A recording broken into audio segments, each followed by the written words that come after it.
بسم الله الرحمن الرحيم الحمد لله رب العالمين والصلاة والسلام على رسوله النبي الكريم أما بعد عباد الله يقول الله سبحانه وتعالى في كتابه العزيز بعد أن أقول أعوذ بالله من الشيطان الرجيم وإذ نادى ربك موسى أن ائت القوم الظالمين قوم فرعون ألا يتقون صدق الله العظيم. In the last session, we went over from amongst the 10 characteristics of having a pure heart, and we were on the topic called Salim. And Salim means to be pure. Salim means to be pure from a few things. And we had gone over the first 3 things, or first 4 things, that you need your heart to be pure from in order to be Salim. Hatred, jealousy, along those lines. Now we're on number 5. Number 5 is al-kibr.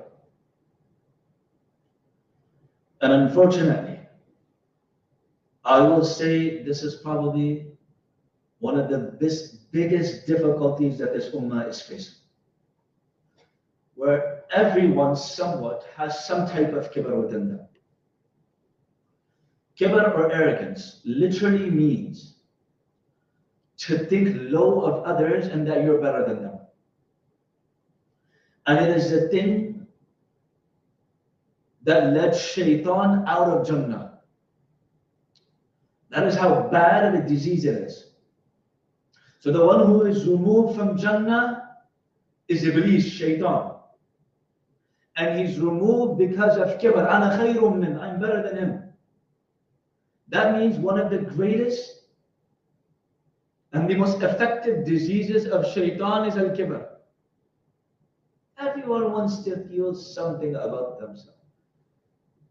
Who am I? Do you know what I know? Now, before we talk about kibr, I want to talk about one thing really quickly. And that is, what does it mean to be kibr? That I am better than someone else. They are lower than me. However, if you are an expert at something, in a particular trait or skill, for example, if you're a doctor, you can believe that you have more medical knowledge than the other person. But believing that you are overall better than that person, then that's arrogance. You can be good at something. Look, I'm more educated than you in that respected field, and I'm a little bit more knowledgeable than you. I'm not better than you overall, but I'm more knowledgeable than you, no more knowledgeable than you in that particular field. That's okay. But to actually feel that I'm better than that person overall, that's a problem. That's what kibr is. The Messenger of Allah, sallallahu alayhi wasallam, is known to be the most compassionate, most kind, and most generous human being on the face of this earth. And he was looking for every opportunity and every avenue to enter all of us into Jannah. He sallallahu alayhi wasallam, he said, لا يدخل الجنة من كان في قلبه مثقال ذرة من كبر.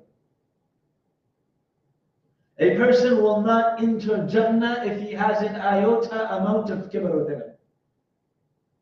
A very small, minute amount of kibr is found within that person, and the Messenger of Allah sallallahu alaihi wasallam said that person will not enter Jannah. A person who has kibr in his heart cannot enter Jannah. He needs to be pure from that. He needs to cleanse himself of that kibr. And if we do not cleanse ourselves of that kibr before the day of judgment, then Allah, waliyahzubillah, protect us, will send us to Jahannam to clean us of that kibr, remove that kibr from our hearts, and then enter us into Jannah.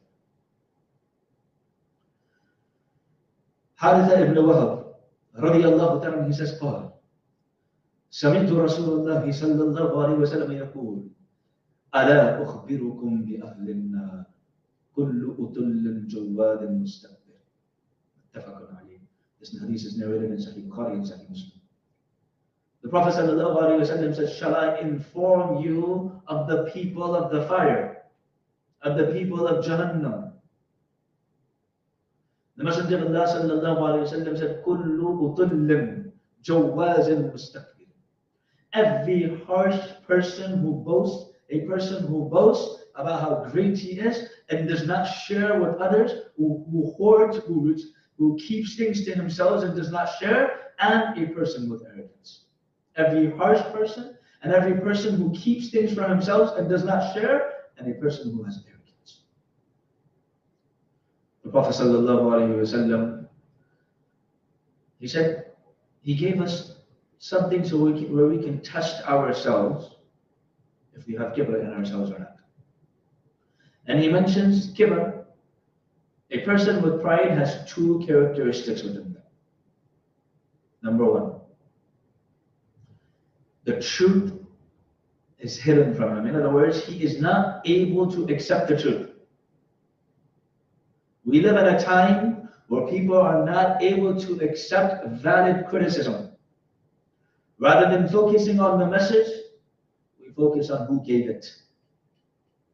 And then we're trying to come up with reasons why did they give it. What is the hidden agenda, why they're advising us and criticizing us? No matter how bad a person, the one who's giving the advice, no matter how bad that person may be, if it is correct, it is our job to accept it. So when someone, are you open enough? Are you accessible enough? Are you calm enough? Where people can come to you and say, hey, that was not nice, that was rude, that was ridiculous, that is not something you should have done. Or are we such people that if we do wrong, no one has just come to go and tell that person. That person, he always gets mad. He always argues back with you. I'm taking out my time to advise them, but they're yelling at me. No point of advising that person. An arrogant person, the second quality that they have, they belittle people. People are always trying to drag others down in an effort to lift themselves. So they belittle others. Oh, you're good at that? Well, I'm better than you at something else. Belittling others can be done verbally or it can be done with our attitude towards them. So the Prophet ﷺ said in another narration, it is enough for a man to be evil. It is enough from evil from within you of a man that he considers another Muslim low. كل المسلم على المسلم حرام دمه وماله وعرضه. Every Muslim is haram upon another Muslim. Their blood is haram. Their wealth is haram. Their izzat, their honor, their dignity is haram upon us. It is haram upon us. The honor of a Muslim carries more weight than the bricks of the Kaaba. Some people try to justify belittling others by pointing to their faults or sins that they committed. You know what that person did? As if they are better. لا تنظر إلى عيوب الناس ولكن انظر إلى العيوب إلى العيب. Don't look at the faults of others, look at your own faults. But they try to justify, no, that person committed that sin, that person did that wrong, so he's like that, she's like this, because they did this, no, you've done your sins. Your sin was hidden, their sin was exposed. This hadith, كل المسلم على المسلم حرام دمه وماله وعرضه, shows that the Prophet ﷺ honored every Muslim. That every person's honor is sacred and cannot be disrespected. The Messenger of Allah ﷺ was very respectful and even dignified even with his enemies. He had adab and respect with his enemies too. Those who were harsh to him, ﷺ, he was respectful to them. It's extremely respectful. So if he ﷺ was like this with the enemies, you can imagine how much more izzat, respect and honor he gave to the Muslims. There's a famous poem by Imam Shafi'i rahimahullah. من نال مني أو ألدت بذمتي أبراته لله شاكر منتي أرامه بك مؤمنا يوما جزا أو أن أسوق محمدا في أمتي. Imam Shafi rahimahullah, he says, if you owe me anything, I forgive you. If you did anything to me, I forgive you. Because on the day of judgment, either you will not enter Jannah because I didn't forgive you, and if I were to do that, I would hurt the Prophet sallallahu alaihi wasallam. So I forgive everyone because I don't want the Prophet sallallahu alaihi wasallam to be upset with me on the day of judgment because someone didn't enter Jannah because I didn't forgive him. Because I didn't forgive her, she didn't enter Jannah, and the Prophet ﷺ was upset with me. Because the Prophet ﷺ was looking for every opportunity, every avenue, every means of entering us all in Jannah, and they're not going to enter Jannah because we couldn't forgive them.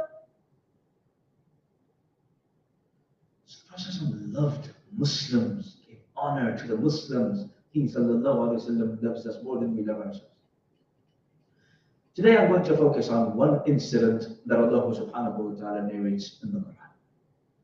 And that is the manner, the conversation of Sayyidina Musa alayhi salatu wa salam with Fir'aun. When Allah subhanahu wa ta'ala sent Musa and Harun alayhi salatu wa salam to Fir'aun, Allah subhanahu wa ta'ala told Musa alayhi salatu wa salam and Harun alayhi salatu wa salam, فَقُولًا لَهُ قَوْلًا لَيِّنًا. Who was Fir'aun? Fir'aun is one of the biggest examples of arrogance in the Quran. When the Prophet ﷺ would talk about the most arrogant person in his time, he ﷺ said that person is the Fir'aun of our time. Fir'aun was so arrogant that he considered himself to be a god. And the Quran goes into great detail on the conversation between him and Musa alayhi salatu. Musa alayhi salatu wasalam considered himself to be a god. Even then, Allah subhanahu wa ta'ala told Musa alayhi salatu wasalam, when you go talk to him, be soft. قَوْلًا لَهُ قَوْلًا لَيِّنًا. Talk to him in a soft tone, in a kind tone, in a respectful tone. Don't disrespect him. Don't disrespect him. After all, he is your elder, he is your guardian. After all, he is your guardian, he is your elder. You don't disrespect him. Now the youngsters, you don't know what my father did. You don't know what my mother did. I have the right to disrespect them, subhanAllah. Sayyidina Musa alayhi salatu wasalam is told to go talk softly to the one who's not even his father. He's his adopted father and a person who claims to be God. The Messenger of Allah sallallahu alaihi wasallam did not have parents where he could show his respect to show us how to respect our parents. And if you look in the Quran, the Prophet ﷺ was taught adab al-elders. When Abu Lahab disrespected the Prophet ﷺ, when the Prophet ﷺ gathered all the family members, Ya Ma'shar al-Quraysh, Ya Ma'shar al-Bani Hashim, etc., when the Prophet ﷺ gathered everyone, and he said to them that if I told you that behind this mountain, when he was gathered on Mount Safa, if I told you behind this mountain that there is an army coming to attack you, would you believe me? Of course we will believe you, O Muhammad. You're the Al-Amin, As-Sadiq. You're the trustworthy, the truthful one. So the Prophet ﷺ says, I'm going to warn you about something even more severe. If you do not believe in the oneness of Allah subhanahu wa ta'ala, then I give you the warning and a punishment that on the day of judgment, أَبَنْ عَذَابًا شَدِيدًا. Abu Lahab responded, تَبًّا لَكَ يَا مُحَمَّدْ أَلِهَذَا جَمَعْتَنَا. Oh Muhammad, destruction be to you. Is this why you have gathered us? To talk to us about this nonsense? So Allah subhanahu wa ta'ala could have told the Prophet sallallahu alaihi wasallam, oh Muhammad, go tell Abu Lahab, give a response to Abu Lahab. And you see near the end of the Quran, Allah subhanahu wa ta'ala says, قُلْ يَا أَيُّهَا الْكَافِرُونَ قُلْ هُوَ اللَّهُ أَحَدٌ قُلْ أَعُوذُ بِرَبِّ الْفَلَقِ قُلْ أَعُوذُ بِرَبِّ النَّاسِ قُلْ. Allah subhanahu wa ta'ala is commanding the Prophet sallallahu alaihi wasallam to say something. Right before Surah Al-Ikhlas is what? تبت يدا أبي لهب وتب ما أغنى عنه ماله وما كسب. Did Allah say كل تبت يدا أبي لهب وتب? No. What is Allah subhanahu wa ta'ala trying to teach the Prophet? Abu Lahab is your elder. Abu Lahab expressed such joy and happiness on your birth, O Muhammad. You can't disrespect him, he's your elder. But I will handle this. And Allah revealed this. فَقُولًا لَهُ قُولًا لَيِّنًا. What is the background before we get into the conversation? And we'll try to end off with the conversation. It's a beautiful conversation. And you can see the manner on how Fir'aun responds and how Musa responds. And this is a good way of doing da'wah too, because he is the most harshest of people. So when you do the work of da'wah, you will have harsh people. So look at how Musa responded and how Fir'aun would talk. Now before we get to that story, what is going on? What happened?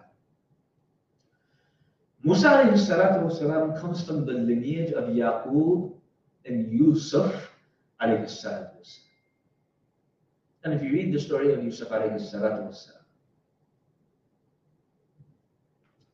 to give you another historical context from the Quran, in Surah Yusuf, when Allah subhanahu wa ta'ala addresses the leader and the Amir of Egypt, he mentions king. And when he mentions the leader in the time of Musa والسلام, Allah says Fir'aun, or the Pharaoh. History tells us in the time of Musa والسلام, the leader of Egypt was called king. And the time of Musa والسلام, they were called pharaohs. So Fir'aun is not his name, but Fir'aun is the leader, the Amir of Egypt. So the Quran proves through history, meaning this proves the authenticity of the book of the Quran. Malik or king is used then, and Fir'aun is used in the time of Musa. Anyways, in the story of Yusuf والسلام, you will find اجعلني على خزائن الأرض. Sayyidina Yusuf والسلام, is made the treasurer of Egypt. But eventually, Yusuf والسلام, and his brothers and his father Yaqub والسلام, all of them migrated and moved from Canaan to Egypt. So Yusuf والسلام, and his brothers, they lived in Egypt. And the children of Israel, Bani Israel, are the children of Yaqub والسلام. So initially, the people, Bani Israel, the children of Yaqub والسلام, because of Yusuf والسلام, were very respected. And his progeny was very respected. But as time went on, people began to spread nationalist and racist sentiments about them. Why are we letting them take over our country? They migrated from Canaan. Why are we letting them take over our country? We need to put the people of Egypt first. And they should go back to their country. I'm pretty sure this sounds very familiar. But as this can be seen, that this is the basis of their arrogance and oppression. Unfortunately, similar slogans are used in every country and nation. It's us versus them. That is why Allah subhanahu wa ta'ala constantly reminds us in the Quran that we are all brothers and sisters and we are the same. The leadership of Fir'auns, or the pharaohs, began. And when the leadership of Fir'aun began, remember, Fir'aun is the name of the leader of Egypt, Pharaoh. They began to enslave the progeny of Yaqub والسلام, in other words known as Bani Israel. The Fir'aun mentioned in the Quran, he saw a dream that his kingdom will be overthrown by a child of Bani Israel. So he became extremely paranoid and ordered for all the male children to be killed. Musa والسلام's mother was scared on what to do after giving birth. Allah subhanahu wa ta'ala put it in our heart that put Musa والسلام in a basket and put him in a river. That's it. This is the ultimate level of tawakkul. You just put him in the basket, put him in the river, where he's bound to drown. But Allah said, trust me, I'll take care of it. So the mother of Musa alayhi salatu wasalam, she put Musa alayhi salatu wasalam in a basket, and eventually the child was picked up by Fir'aun, who considered killing him. But his wife came to him and said, لا تقتلوه عسى أن ينفعنا أو نتخذه ولدا. Don't kill him, O Fir'aun. Perhaps we'll make him our child or we'll benefit from him. This shows you something. Even Fir'aun, who claimed to be a god, couldn't say no to his wife. Even Fir'aun, who claimed to be a god, couldn't say no to his wife. Anyways, Musa alayhi salatu wasalam grew up in the palace of Fir'aun and was eventually bestowed prophethood. And his main job was to come back and to speak up to Fir'aun about his enslavement and mistreatment of Israel. Now the upcoming conversation is even more unique because it's between an adopted son and his adopted guardian. Fir'aun was not excused from his behavior because he was like a father to him. He was not excused for this. But Musa alayhi salatu wasalam did not show any disrespect towards him, despite him being such an evil person. Rather, Allah subhanahu wa ta'ala told him to speak calmly and respectfully. Now look. Musa alayhi salatu wasalam went to Fir'aun. وَإِذْ نَادَى رَبُّكَ مُوسَىٰ أَنِ ائْتِ الْقَوْمَ الظَّالِمِينَ قَوْمَ فِرْعَوْنَ أَلَا يَتَّقُونَ. Allah subhanahu wa ta'ala told Musa alayhi salatu wasalam, go to Fir'aun. قَالَ رَبِّي إِنِّي أَخَافُ أَن يُكَذِّبُونِ. Oh Allah, if I go to Fir'aun, I'm scared they're going to reject me because of my mistake. What was his mistake? That he killed someone. Musa alayhi salatu wasalam made a mistake, that he killed someone. And this is the ultimate advice that I give to people suffering from depression. People come to me and say they made a grave mistake. And we tell them that this mistake does not define you. Just like the mistake of Musa alayhi salatu wasalam killing someone does not define him. He was scared. إِنِّي أَخَافُ أَن يُكَذِّبُونَ. I did something wrong. وَيَضِيقُ صَدْرِي. And my chest, it feels so tight, Ya Allah. I don't know if I can go back. وَلَا يَنْطَلِقُ لِسَانِي. And I can't speak properly. I stutter. So فَأَرْسِلْ إِلَىٰ هَارُونَ.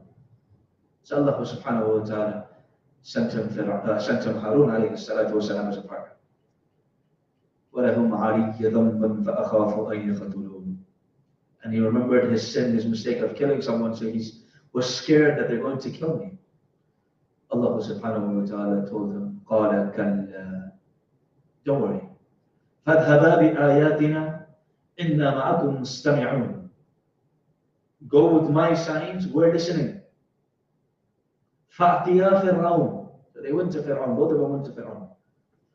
فَقُولَ. And they said to him, إِنَّا رَسُولُ رَبِّ الْعَالَمِينَ أَنْ أَرْسِلْ مَعَنَا بَنِي إِسْرَائِيلَ. We have been sent by the Lord of the universes, so send Bani Israel with us. So now Allah subhanahu wa ta'ala has instructed Fir'aun, has instructed Musa alayhi salatu wasalam to go to Fir'aun and to speak to him. And although he was scared for his crime, Allah assured him to go, and he spoke to Fir'aun and said, let Bani Israel go from being slaves. Fir'aun responded, قال أَلَمْ نُرَبِّكَ فِينَا وَلِيدًا وَلَبِثْتَ فِينَا مِنْ عُمْرِكَ سِنِينَ. Now I'm going to go over 9 traits and attributes of Fir'aun. Now what we need to do with this is ask ourselves, are these same qualities within us or not? And if these are same qualities within us, these are the qualities that we need to remove from our hearts in order to remove kibr. Try to pay attention because I'm going to talk about the solution and cause, and if we can finish everything today, otherwise we'll finish next week. He said, أَلَمْ نُرَبِّكَ فِينَا وَلِيدًا. Didn't you grow up in front of me? Didn't I do your tarbiyah? Didn't I do your upbringing? نُرَبِّكَ. Didn't I do your upbringing? وَلَبِثْتَ فِينَا مِنْ عُمْرِكَ سِنِينَ. Didn't you live amongst us? So what's the first trait that Fir'aun has? He brings up his position and rank when faced with the truth. You see, when someone knows they're wrong, they don't want to talk about the conversation. They're going to bring up their position and rank. Who are you to tell me? How often do we hear, or do we say things like, who are you to tell me? You're like a kid to me. This is a sign of arrogance. If someone is speaking the truth, no matter who it comes from.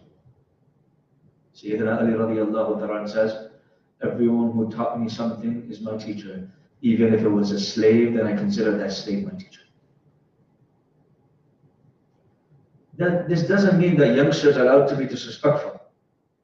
Musa alayhi salatu wasalam was not disrespectful. So this is not giving any of the youngsters authority to disrespect their elders either.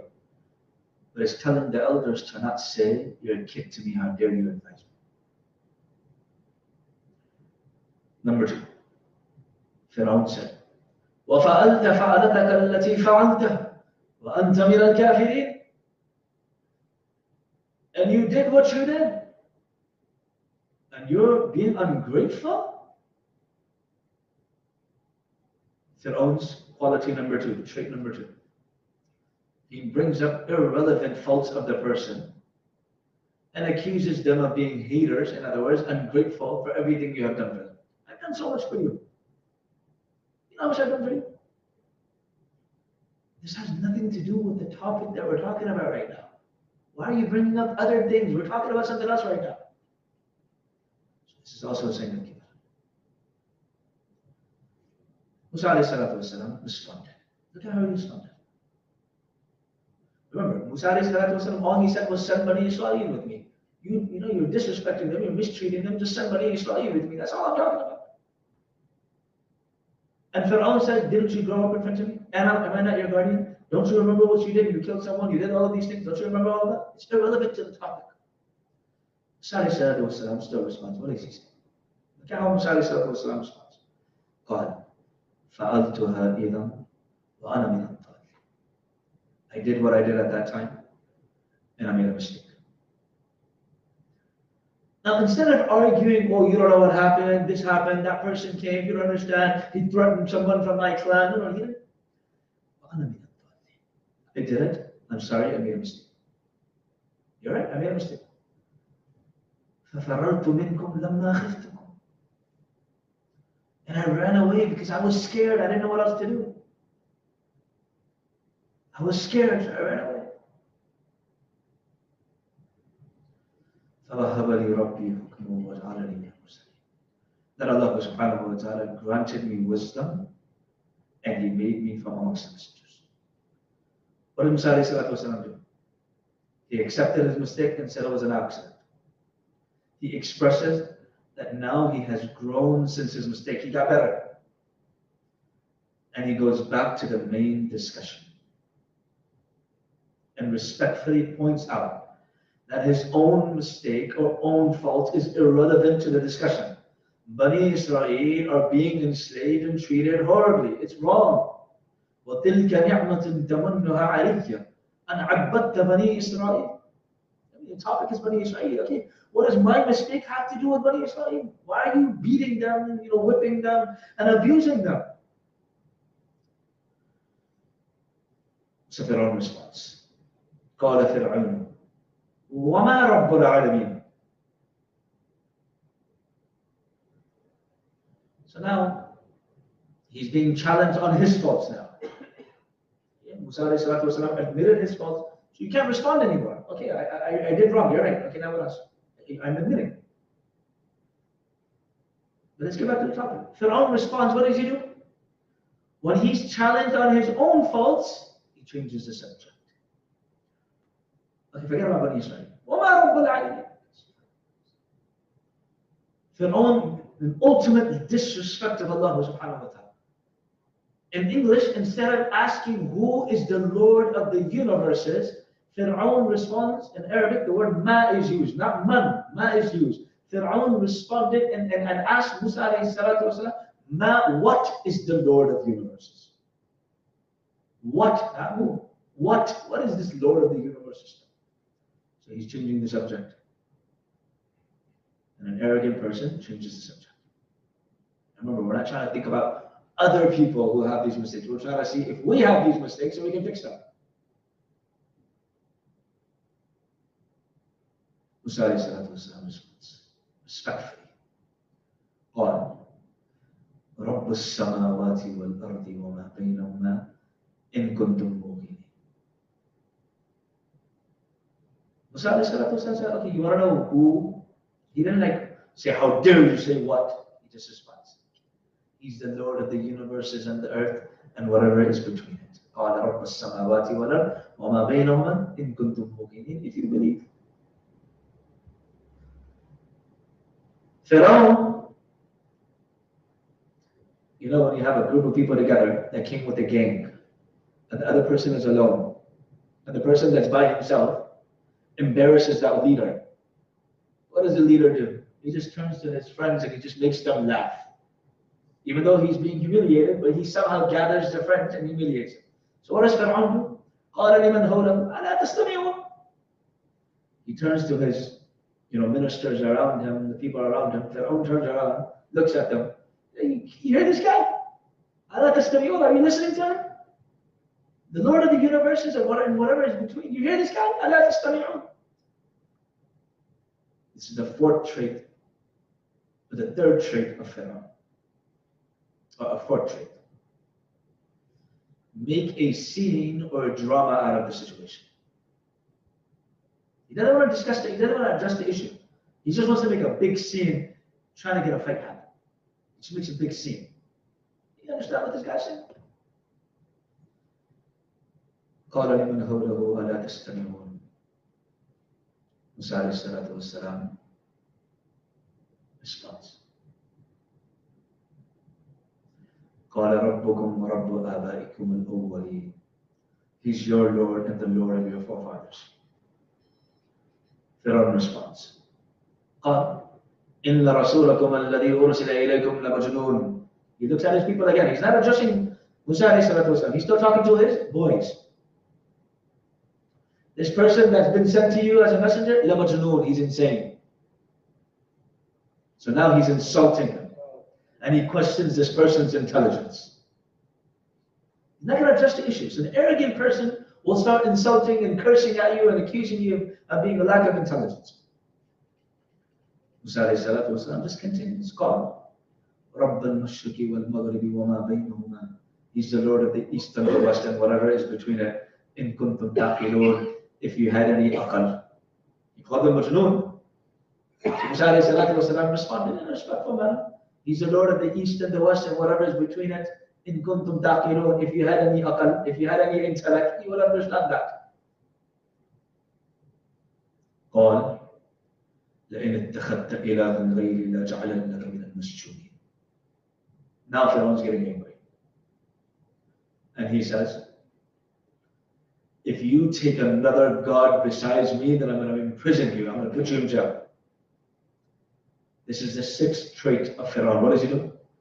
He turns a calm conversation into a physical and a violent conversation. You want to fight? Completely change the conversation. He doesn't want to talk no more. He's becoming aggressive because he does not want to address the issue. Musa alayhi salatu wasalam kept calm. He kept calm and responded respectfully. قال أولو جئتك بشيء مبين. What if I brought you some clear signs? What if I brought you some clear signs? قال فأت به إن كنت من الصادقين. If you are truthful, then bring them. فألقى عصاه فإذا هي ثعبان مبين ونزع يده فإذا هي بيضاء للناظرين. Musa alayhi salatu wasalam threw his staff, threw his stick, and it became into a clear serpent or snake. And he showed him other signs. So Fir'aun responded, قال للملأ حوله, he said to his ministers and people around, إن هذا لساحر عليم. He's a knowledgeable magician. يريد أن يخرجكم من أرضكم بسحره فماذا تعمرون. Now this is the seventh trait of Fir'aun. Now what is he doing? He starts some propaganda and he starts questioning the motives and the intentions of Musa والسلام, to turn people against Musa والسلام. You know why he's really here? He's here because you guys are the leaders and he wants to take this land from you. He doesn't care about Bani Israel. His ulterior motive and agenda is to take Egypt. This is very familiar propaganda we see nowadays.